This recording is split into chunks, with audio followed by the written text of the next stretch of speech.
O corpo humano possui uma resposta natural ao medo, inerente a nós. Isso nos ajuda a sobreviver. É parte de quem somos. Se você estiver, digamos, deitado em sua cama, uma noite e ouvir um som desconhecido, a adrenalina começará a bombear e você tem duas opções: lutar ou fugir. Lutar significaria se opor ao medo, enfrentá-lo de frente, investigar e ir contra ele. A segunda opção seria fugir, sair o mais rápido possível, longe de qualquer possível dano. Não é como se isso fosse uma surpresa para qualquer um de vocês. Na verdade, os produtores de Hollywood sabem disso há anos. Desenvolve o suspense, faz o protagonista dobrar a esquina e depois faz algo pular nele. E você, mesmo perfeitamente seguro ou segura, em uma sala com ar-condicionado, com um balde cheio de pipoca e doce e refrigerante, pula de seu assento. É a maneira natural das coisas. No entanto, os seres humanos são um pouco diferentes dos animais neste aspecto. Por quê? Porque criamos outras respostas. Nós nos domesticamos por muitas vezes. Escolhemos uma terceira opção: permanecer dócil. Se ouvirmos um barulho, nós viramos em nossa cama, dizemos a nós mesmos que era a casa se assentando. O detector de fumaça ficou sem bateria, que não é nada com que se preocupar. À luz da minha mais nova pesquisa, permita-me sugerir que você continue fazendo exatamente isso. Aberta a Canadá. Cold Lake. O nome da cidade correspondido ao seu próprio ambiente. Lagoa Fria. A cada inspiração era como se eu estivesse sugando uma pedra de gelo, e as pessoas só complementavam essa aura gélida da cidade. Eles eram mais do que qualquer outra coisa, pessoas antipáticas. Mas eu não havia vindo para a cidade pelas pessoas. Eu vim por causa de um monstro. Toda a cidade começou a experimentar um estranho fenômeno. No meio da noite, alguns membros da família ouviriam um barulho, uma torneira gotejando ou algum sinal sonoro eletrônico, e iriam se levantar para investigar. Pais, mães, filhos, saindo de suas camas para nunca mais retornar. Ninguém possuía mais informação do que isso. Um barulho foi ouvido. Alguém se levantou. Então ele simplesmente desapareceu.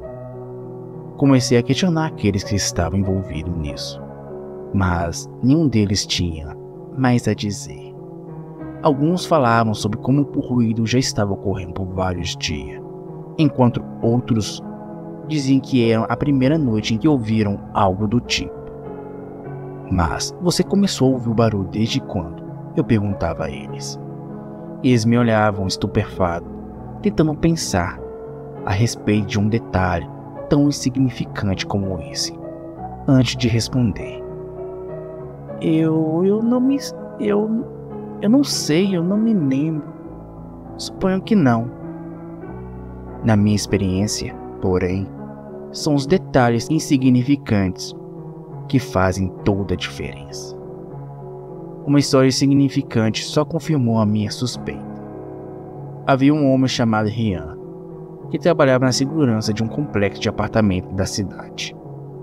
O complexo não era diferente de muitos outros, que existia por todo lugar.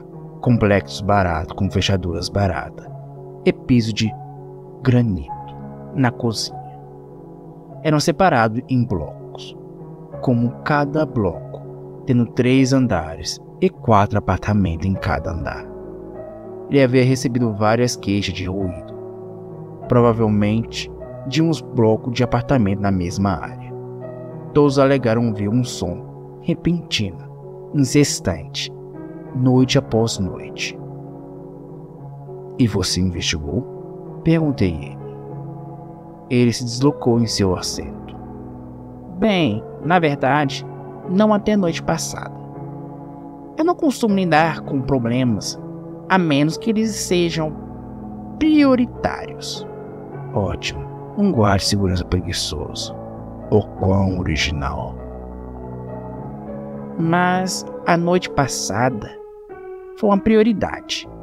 Uma das nossas moradores ligou. Estava furiosa que ainda estava ouvindo um barulho irritante. Ela podia dormir com barulho, ela disse.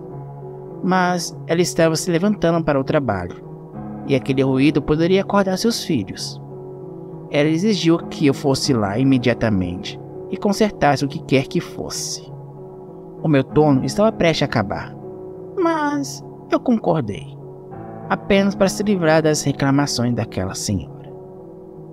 Cheguei ao apartamento dela enquanto ela estava saindo. Ela era uma mulher particularmente grande e insistiu em que consertasse aquilo imediatamente, de uma maneira não muito educada, podemos dizer. Antes de ir para o carro dela, quando ela se afastou, fiquei um pouco para tentar fazer justamente isso. Definitivamente havia um som, embora ela estivesse exagerado sobre o volume. Era leve, a distância.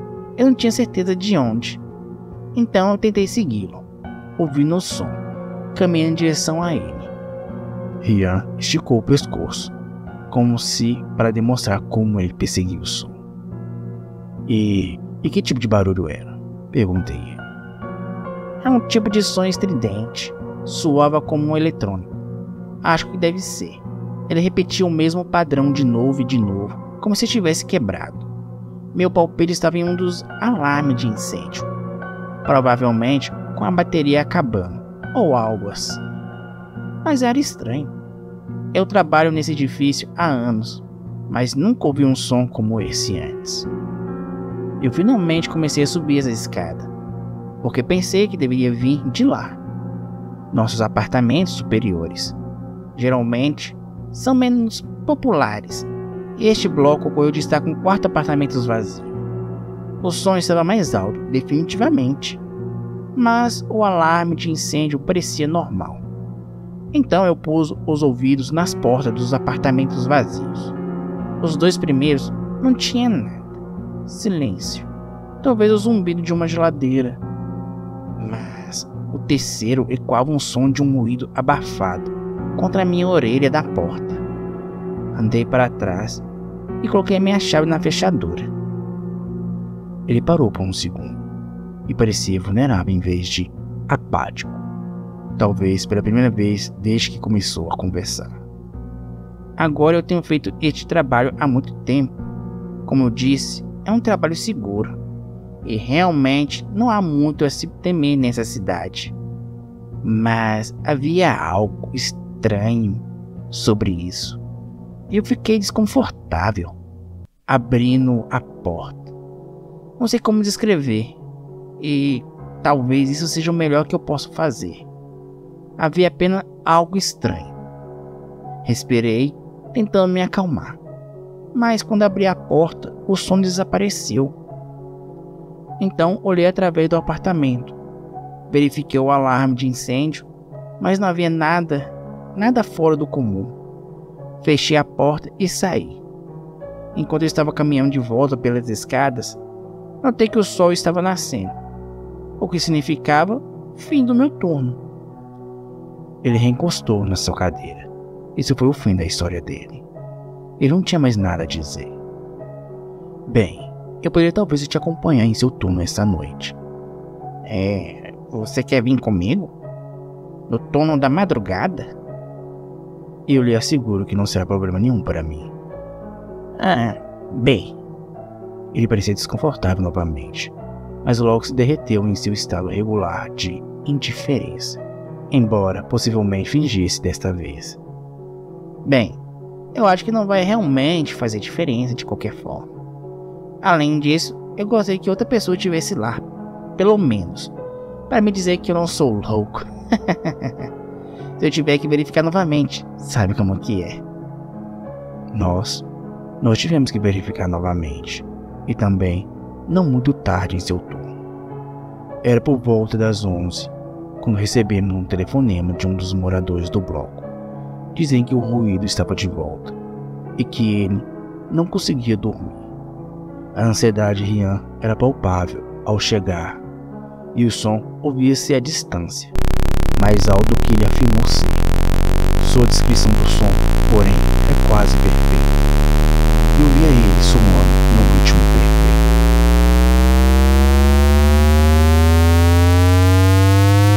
Rian começou a avançar. Segui atrás dele. Ele estava murmurando, tentando tranquilizar-se sobre o que estava ouvindo. É apenas uma máquina. É apenas uma máquina idiota com defeito. Mas ele estava errado. Chegamos ao último andar e o som estava mais alto. Muito mais alto. Você poderia dizer que estava bem acima de nós. Rian me levou à porta correta. Coloquei minha orelha contra ela. E lá estava certo. Havia algo sobre isso. Algo que deixava desconfortável. Enquanto eu ficava ali em silêncio. Minha cabeça pressionada contra a madeira fria. O som de minha própria respiração saindo pelo nariz e boca. Tudo parecia tão fora do lugar. Fiquei parado de pé e olhei para Rian. Ele acenou com a cabeça para mim. Depois colocou a chave na fechadura, girando-a lentamente. Ele abriu a porta bem devagar e silenciosamente. Ele abriu assim como uma pessoa estivesse espiando. O som, porém, apenas aumentou. Nós dois sabíamos que algo estaria logo atrás da porta. Quando eu olhei através da entrada, eu finalmente encontrei a fonte. Era um homem, se é que você pode chamar aquilo assim.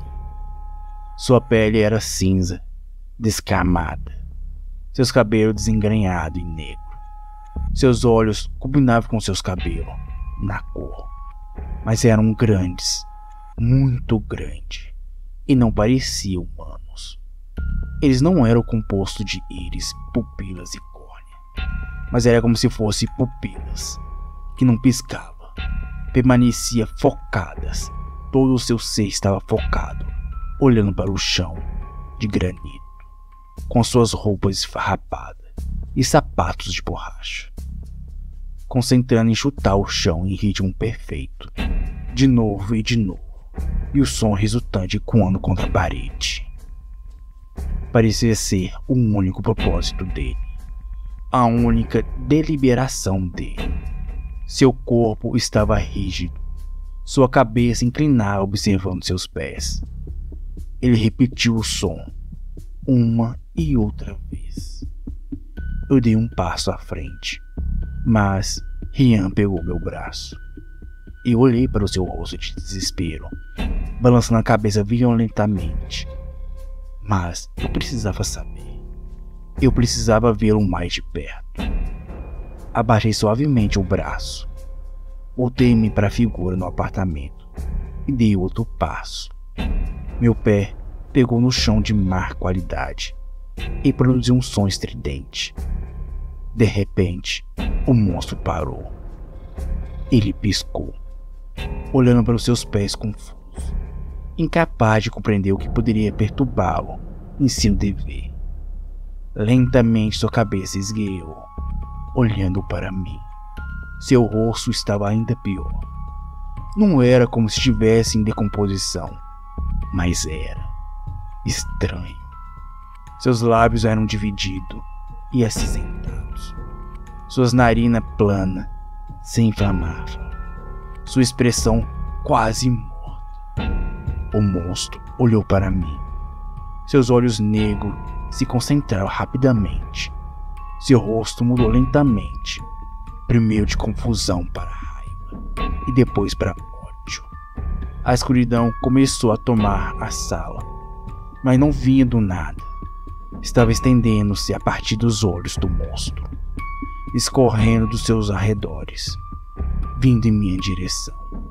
A curiosidade pode ter me agarrado pelo colarinho, mas Rian agarrou mais forte. Ainda me tirou da sala. Ele bateu a porta atrás de nós, fechando, e correu pelos degraus de volta aonde viemos. Rian não voltou para o quarto comigo. Ele se recusou a conversar sobre o que tinha visto e ignorou qualquer chamada sobre o barulho. Eu estaria mentindo se eu dissesse que não voltei para a sala. Bem, do lado de fora da sala, de qualquer forma, anotei o horário em que o monstro começou e parou, tendo em conta o horário das próximas 2 noites. Começou quase às 10, todas as noites, e terminou quando o sol nasceu. Então, uma noite, ele simplesmente parou. Rian ficou mais aliviado do que tudo, que aquilo havia desaparecido. Mas não entendi. No começo, pensei ter inadvertidamente matado o monstro, matando-o de fome, de alguma forma. Mas então ficou mais claro para mim. Uma das muitas mensagens que Rian havia ignorado em seu telefone era uma série chamada Irritadas da mulher original, exigindo novamente que ele fizesse algo sobre o barulho. Chegou ao ponto que ela ameaçou que se ele não fizesse nada sobre isso, então ela iria lidar com aquilo por conta própria. Quando eu cheguei à sala naquela noite, a porta estava bem aberta. A porta estava escancarada, mas estava completamente vazia. Nenhuma outra reclamação de ruído veio desse bloco de apartamento. O barulhento escolhe lugares ao acaso. Só conhece o seu próprio expresso de fazer barulho. De novo e de novo, noite após noite. E se for perturbado, ele entra em frenesi, aniquilando qualquer coisa em seu caminho. Mas não é só isso. Ele segue em frente. Este lugar estava maculado. Irá encontrar outro lugar para ir. Outra casa. Outro apartamento. Sua casa, seu apartamento. É assim. Vou me repetir. Quando no meio da noite você ouvir um som, mesmo que você pense que está familiarizado, bem, eu digo a você, não vá investigar. Em vez disso, vire-se em sua cama e deixe o barulho continuar o seu ritual. Eu saí de Cold Lake para ver quais coisas novas e terríveis eu poderia encontrar neste mundo vasto. Espero que vocês tenham gostado do vídeo. Não esqueçam de deixar seu like e compartilhar. Até a próxima. Até lá, fiquem bem. Fiquem seguros.